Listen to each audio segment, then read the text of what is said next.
बहुत समय पहले की बात है। एक घने जंगल में एक शक्तिशाली शेर सिंहराज राज करता था। उसकी दहाड़ से जंगल के सभी जानवर भयभीत रहते थे। वह निडर था और पूरे जंगल में अपनी बादशाहत कायम रखना चाहता था। इसी जंगल में एक विशाल और बुद्धिमान भालू बलवान भी रहता था। भालू ताकतवर तो था ही, पर साथ ही वह शांति से रहना पसंद करता था। वह अपने भोजन के लिए जंगल में शहद, फल और जड़ें खोजता और दूसरों को परेशान नहीं करता था। एक दिन जंगल में सूखा पड़ गया। जलाशय सूखने लगे और खाने के स्रोत कम हो गए। सभी जानवर भूख प्यास से परेशान थे। इस कठिन समय में शेर को भी शिकार मिलना मुश्किल हो गया था।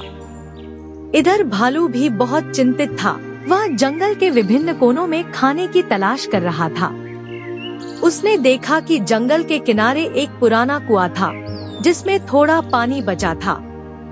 वह हर रोज वहां जाकर अपनी प्यास बुझाता और वापस लौट आता। एक दिन शेर को भी उसी कुएं के बारे में पता चला। वह भी प्यास से व्याकुल था और पानी की तलाश में वहां पहुंच गया। लेकिन जैसे ही उसने कुएं के पास कदम रखा, उसने देखा कि भालू पहले से ही वहां मौजूद था और पानी पी रहा था। शेर ने गुर्राकर कहा, भालू, यह जंगल मेरा है और यहाँ का पानी भी मेरा। तुम इसे नहीं पी सकते। भालू ने शांतिपूर्वक उत्तर दिया, सिंहराज, यह पानी प्रकृति का उपहार है।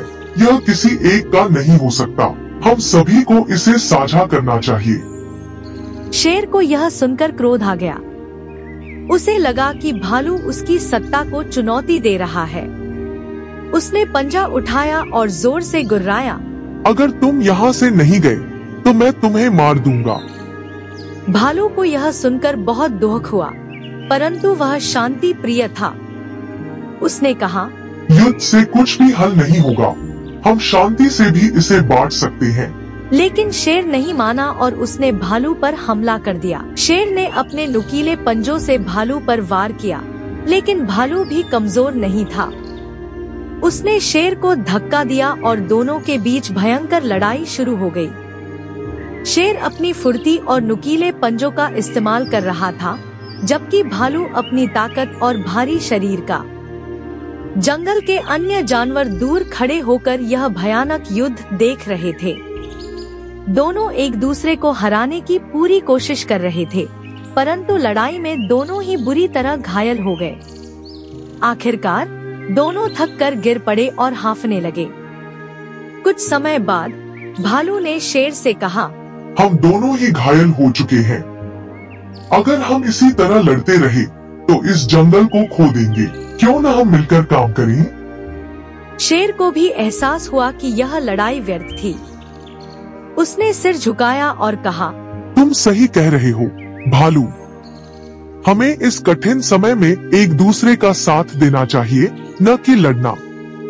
इसके बाद दोनों ने मिलकर जंगल के अन्य जानवरों के लिए पानी और भोजन की खोज शुरू की। उन्होंने एक साथ मिलकर जंगल के पास एक नया जल स्रोत खोज निकाला।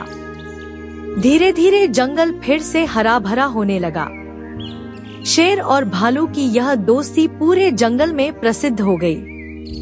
वे अब हमेशा एक दूसरे की मदद करते और जंगल के अन्य जानवरों को भी सिखाते कि मिलजुल कर रहना ही सच्ची ताकत है। इस कहानी से हमें यह सीख मिलती है कि सत्ता और ताकत से अधिक महत्वपूर्ण है समझदारी, सहअस्तित्व और एकता।